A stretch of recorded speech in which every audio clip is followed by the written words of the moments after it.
Então o Cruzeiro tem uma grande responsabilidade hoje. O Diniz teve um tempo plausível para poder ajustar o time, mas tem também esse problema das baixas no elenco, que é a falta do Matheus Henrique e também do Lautaro Dias, né? Então vamos ver aí na escalação qual será essas observações. Sobre alcançar o Inter com os 3 pontos, tem uma polêmica aí também, porque o Pedrinho falou que o Inter não paga ninguém e vai atrás do dinheiro que tem que receber do Wesley. Ô Inter, ajuda nós aí, né?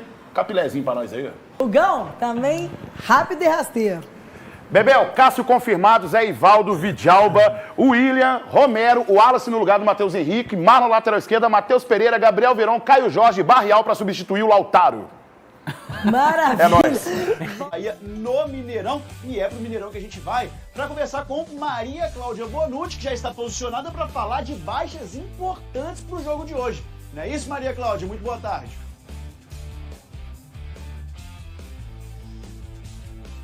É isso, Marcelo. Boa tarde para você, para todo mundo que está com a gente aqui no Globo Esporte. O Diniz tem algumas baixas, né, importantes para o jogo de hoje.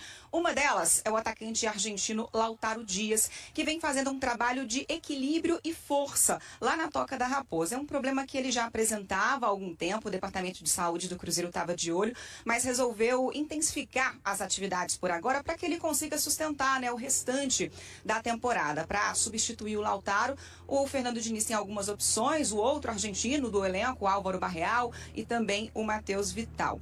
Diniz que também não vai poder contar essa noite com o Matheus Henrique, meio de campo, que há 10 dias vem tratando uma lesão no músculo do quadril.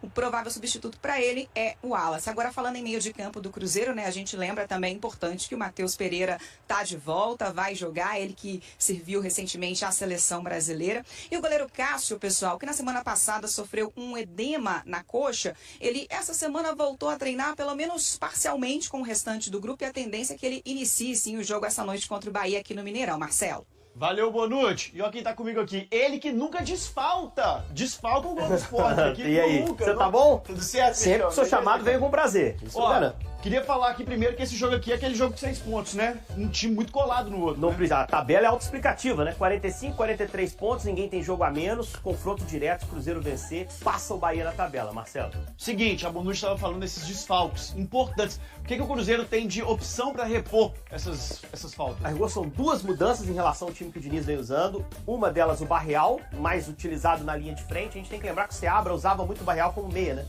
O Barreal vai jogar como ponta nesse jogo. Acho que pode dar amplitude pelo lado esquerdo, largura no campo. O cruzamento dele é muito bom também. Acho que pode ser bom. E acho que a entrada do Wallace no meio-campo, que é outra mudança importante que a gente tem que chamar a atenção, essa muda mais, impacta mais o funcionamento do time. Que ele entra na vaga do Matheus Henrique, que é um meia mais de passe, o Wallace mais de força. É importante que o meio-campo chegue à frente. Estamos vendo a escalação, como a Maria Cláudia disse, Matheus Pereira de volta, moralizado, jogou bem pela seleção os minutinhos que jogou, mas um time forte para enfrentar e vencer o Bahia. Tem um destaque interessante, que é um confronto que vai rolar hoje, Diniz e Rogério Ceni. Pela 12ª vez esse confronto, e alguns dados interessantes que a gente tem aqui, olha só. Em 11 jogos, 6 vitórias do Diniz, 2 do Ceni. 23 gols marcados a favor do Diniz, 15 pro Ceni. Esse é o que eu mais gosto. 0x0. Nenhum 0x0 até hoje. Isso não acontece? São 2 treinadores ofensivos, que assumem alguns riscos, colocam o time pra frente. E pra mim, 2 dos treinadores mais promissores, treinadores brasileiros mais promissores, que são jovens, né? Se cruzaram, inclusive, como jogadores, né? Não jogaram juntos, mas se enfrentaram. O Rogério Carreira no São Paulo, Diniz, meio-campista de várias equipes, inclusive o Cruzeiro. Então acho que essas propostas ofensivas vão estar colocadas em campo logo mais no Mineirão. Vão fazer um jogo aberto. É o que eu espero, pelo menos. Tenhamos jogado. Um 0x0, espero que a gente não transmita hoje esse 0x0 no Sport TV. Aquilo ali, pô, aquilo ali, pô. Ele deixou agora, isso aí foi. Tá tudo gravado, Ronaldo. Pode ficar tranquilo. Menino Ronaldo! Golaço, golaço, golaço! Cada um dos seus 5 gols contra o Bahia lá em 1993 estão guardadinhos no nosso acervo e na memória do cruzeirense. Igual aos 5 gols de um outro craque, também contra o Bahia, 10 anos depois. Olha aí, o Alex correu, bateu no canto. Gol! Eu não vi nenhum jogador fazer em um ano o que o Alex fez naquele ano de 2003. Um ano inesquecível que terminou com a maior goleada da história do duelo entre Cruzeiro e Bahia. do Cruzeiro! O Cruzeiro chegou na Fonte Nova já campeão brasileiro. Tranquilo contra um Bahia que tentava fugir do rebaixamento. Nós fomos um pouco mais relaxados, né? Para Salvador, para jogar diante do Bahia. Sem muita responsabilidade, é claro. Alguns jogadores indo até bêbado. Em campo não deu nem pra perceber.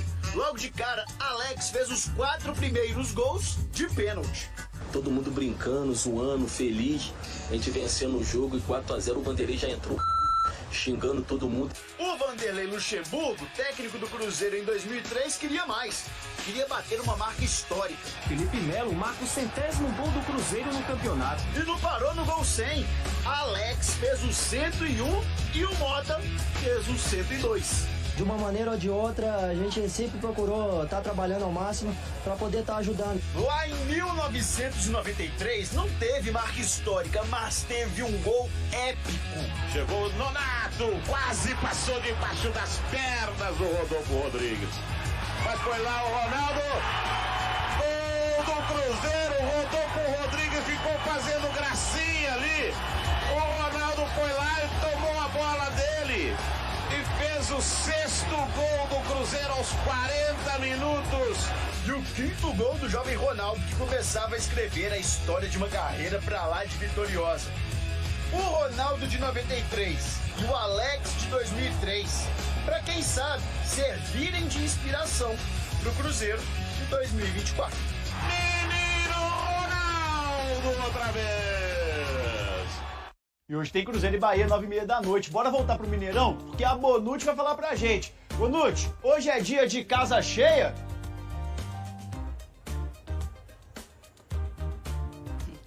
Marcelo, o Mineirão não deve estar lotado, mas com certeza a gente vai ter um bom público por aqui, né? Segundo a última parcial divulgada pelo Cruzeiro ontem, mais de 30 mil ingressos já tinham sido vendidos. Lembrando que esse jogo de hoje é o último antes de outro confronto muito importante, né? Contra o Lanús, jogo de ida da semifinal da Sul-Americana, que é na próxima quarta-feira e também vai ser aqui no Mineirão. Esse sim, Marcelo, deve ter casa cheia, viu? O técnico Fernando Diniz ainda está em busca, né? Na primeira vitória sob o comando do Cruzeiro, desde que ele assumiu. São 2 empates e 1 derrota. Ele agora tem essa missão de levar o Cruzeiro à final da Sul-Americana e também terminar pelo menos na zona de classificação no Brasileiro. Marcelo. Excelente, Bonucci. Muito obrigado e uma ótima tarde pra você. Gente, a gente tá ficando por aqui, mas a gente volta amanhã com o Globo Esporte pra mostrar tudo desse jogo aí de Cruzeiro e Bahia. O torcedor do Cruzeiro gostaria de ver hoje do Fernando Henrique e do Cruzeiro em campo. É expectativa. Do Fernando Diniz. CJ, então, eu sempre falo aqui, e é sempre muito importante a gente tomar cuidado com aquela falsa impressão que muitos têm que 15 dias de data FIFA os times serão revolucionados, né? Não vai acontecer uma revolução no Cruzeiro nesses 15 dias. Mas, ao mesmo tempo, eu já falei, inclusive, quando o Diniz foi contratado, a gente teve esse debate a respeito de quanto tempo vai levar para as ideias estarem aparecendo e tudo mais. E eu acho que já tem muita coisa do Diniz e deve ter mais hoje. Acredito que a gente possa ver um time com mais fluência, entendendo melhor o que o jogo pede, o que a estratégia pede. Mas, enfim, não imagino que vá ter uma grande revolução e a gente vai ver o Cruzeiro jogando no nível do Fluminense do ano passado, depois de mais de um ano de trabalho do Fernando Diniz. Mas, enfim, espero ver um time mais fluido hoje, TJ. Acho que isso é o mais importante, que as coisas comecem a acontecer com um pouco mais de naturalidade. O Cruzeiro ainda parece estar fazendo muita força. Os jogadores ainda não parecem estar muito à vontade dentro da ideia, dentro do modelo, que é absolutamente natural. E eu acho que hoje eu espero ver esse time um pouco mais à vontade nesse sentido. Agora, é o seguinte, o que o Gris falou tem razão, mas acabou o jogo. O Bahia venceu, ou o Cruzeiro empatou, ou o Cruzeiro jogou mal, é certeza que essa resenha vai vir à tona, Cabidão. Pô, mas teve 15 dias, o time não muda nada, o time não mostrou nada, porque essa é a resenha do futebol. Caiu muito por causa disso, inclusive, né? Como é que é? Fernando Seabra caiu muito por causa disso, inclusive. Das paradas. Porque teve a parada da data FIFA, todo mundo achou que o time ia voltar jogando melhor do que o Real Madrid. Pois é, então mais um motivo que ilustra que essa resenha existe.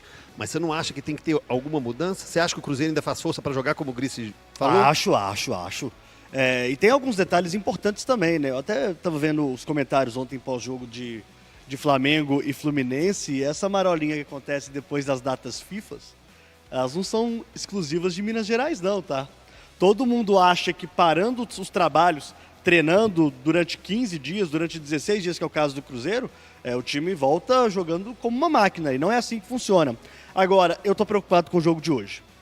Por quê? Porque o adversário é extremamente qualificado. O Bahia é um bom time. Eu sei, e vou falar um negócio com os senhores, tá? Assim como o Cruzeiro, oscila muito. Oscila, claro. Perdeu oscila. Um dos quartetos hoje, mas do tem, Caio Alexandre mas no tem jogo. um trabalho de mais tempo, CJ. Tem jogadores que estão retornando hoje. A gente vai falar mais do Bahia daqui a pouco. Mas é um time de qualidade, né? Seria muito mais confortável, com todo o respeito, se pegasse hoje, por exemplo, o Atlético Goianiense, né? Numa volta de data FIFA. Mas é um jogo dificílimo, o Cruzeiro vai ter dificuldades. O time do Fernando Diniz, ainda a gente precisa entender, de fato, quem vai fazer o quê. Eu ainda imagino, o Adroaldo colocou o Zé Ivaldo na zaga, eu imagino que seja o Wallace esse cara. No lugar do Wallace no meio campo, para mim quem jogaria seria o Peralta. Então existem algumas coisas que estão no ar ainda. Como o próprio Adroaldo falou, a gente só vai ter certeza do que a gente está falando às 8h30 da noite, quando a escalação sair.